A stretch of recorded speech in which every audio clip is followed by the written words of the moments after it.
Seja muito bem-vindo ao meu canal de palestras espíritas.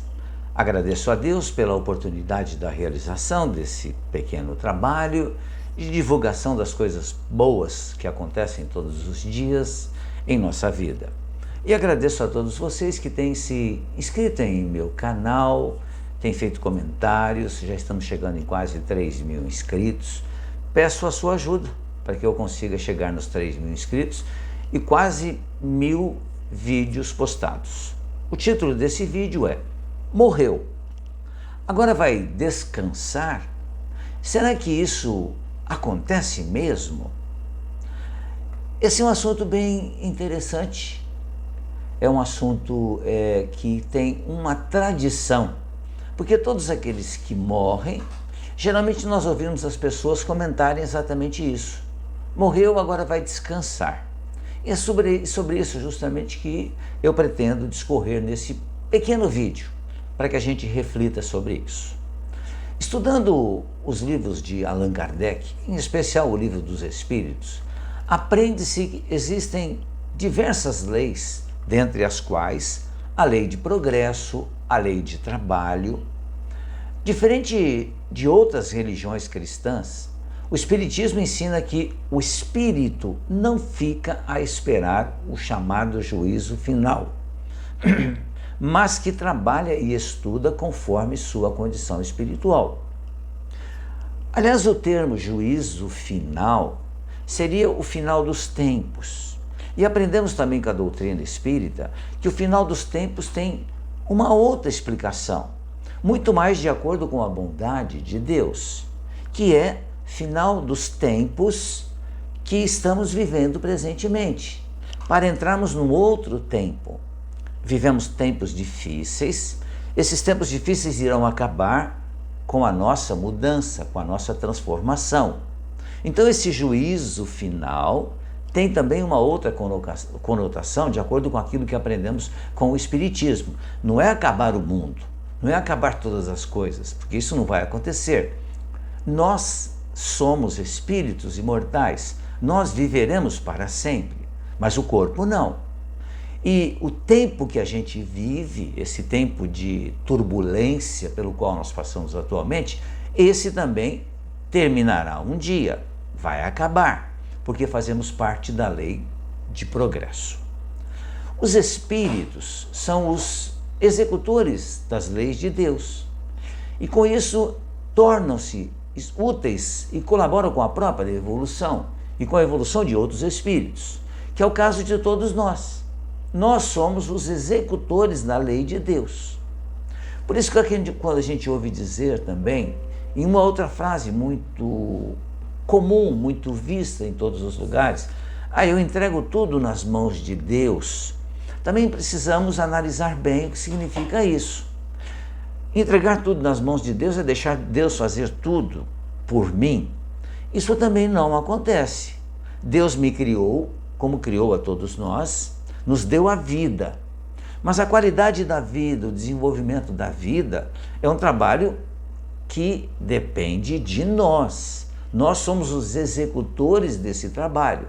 Por isso que nós, os espíritos, somos os executores da lei de Deus. Nós é que vamos trabalhar no sentido de transformar o planeta num planeta melhor.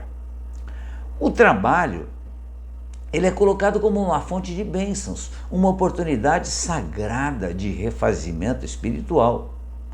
E depois da desencarnação, permanecemos trabalhando, desenvolvendo-se, melhorando-se e nos preparando para uma outra reencarnação.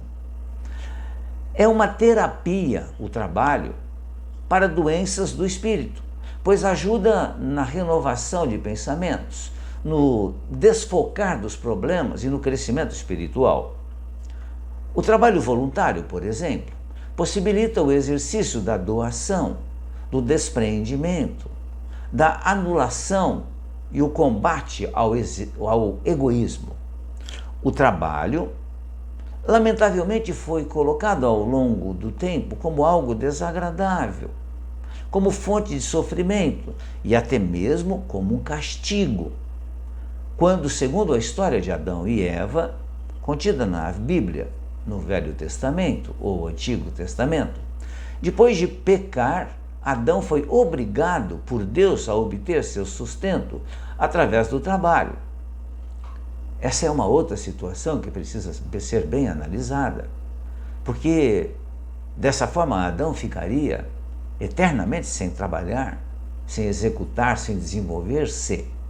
Mas isso é assunto para um outro vídeo.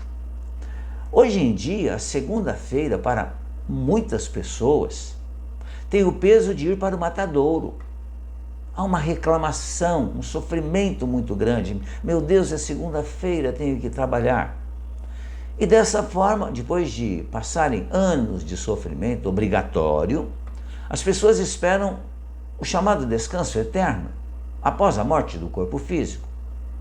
O chamado doce fazer nada, já que o trabalho foi um peso e um castigo durante toda a vida da pessoa. Agora, se a gente for analisar bem, ficar sem fazer nada é que é um castigo. E nós podemos observar em muitas pessoas que, impossibilitadas do trabalho, sofrem muito em virtude justamente de não poder trabalhar e também de não compreender por que estão daquela forma. Tetraplégicos, por exemplo, ou paraplégicos, por exemplo, tetraplégicos, aquele que não consegue realizar nenhum trabalho. Isso sim é uma penalização. O descanso tornou-se, para muitas pessoas, o momento mais esperado após a desencarnação. Morreu, vai descansar eternamente até o juízo final. Porém, nem sempre esse descanso vem como prêmio esperado, já que o espírito, ele muitas vezes passa por períodos de perturbação após o desencarne. Sim, depois do desencarne, da morte do corpo físico, existe um período de perturbação para o espírito. O espírito vai ser acolhido no mundo dos espíritos, em um hospital. Lá irá fazer um refazimento no seu perispírito para equilibrar-se e, em equilibrando, entender o que é que se passou com ele e voltar a trabalhar, ainda no plano espiritual. Mas o descansou brota de muitos lábios, como um prêmio para uma vida de sacrifícios, de lutas, de doenças, um troféu de liberdade. O espírita, aí nesse caso falamos do espírita, ele conhece as leis do trabalho e do progresso e sabe que são leis divinas às quais todos estão submetidos e todos um dia iremos entender essas explicações racionais que a doutrina espírita nos traz, trazida pelos espíritos, e que está exatamente de acordo com aquilo que Jesus nos ensinou. Há 2000 anos, Jesus, no sábado, quando alguém lhe criticou por estar trabalhando no sábado, que era um dia sagrado para os judeus, Jesus respondeu simplesmente que meu Pai, que é Deus, trabalha e eu trabalho também, independente do dia. Então, nós espíritas sabemos que o progresso não pode ser detido, mas algumas vezes é entravado, aí sim, e que um dia o espírito preguiçoso ou rebelde será golpeado pela roda do progresso e deverá obrigatoriamente sair da inércia voluntária, e trabalhar pelo seu crescimento espiritual. Assim, sabendo que o trabalho e o progresso são leis divinas e que o espírito trabalha, a frase melhor adaptada, levando em conta o conhecimento dessas leis, deve ser: trabalhe e progrida em paz. Então morreu, continue o seu trabalho. A sua permanência aqui, nesse instante, com esse corpo físico, terminou. Você vai iniciar uma outra etapa no plano espiritual. E quando retornar para o plano material, virá com um outro corpo físico. mas permanecerá trabalhando, porque é o trabalho que move o planeta. É o trabalho que nos move na direção do desenvolvimento, do crescimento, da nossa melhora como espíritos e também na melhora da sociedade terrestre como um todo. Então morreu, vai em paz para o plano espiritual, sim, mas não vai haver descanso. Vai haver trabalho. E que bom, porque o trabalho é uma bênção de Deus. Pensemos nisso, reflitamos sobre isso. Agradeço mais uma vez a atenção de todos vocês. Se gostaram do vídeo, peço que possam, inclusive, compartilhar, fazer comentários e se inscreverem em meu canal no YouTube. Muito obrigado, fiquem bem, fiquem em paz.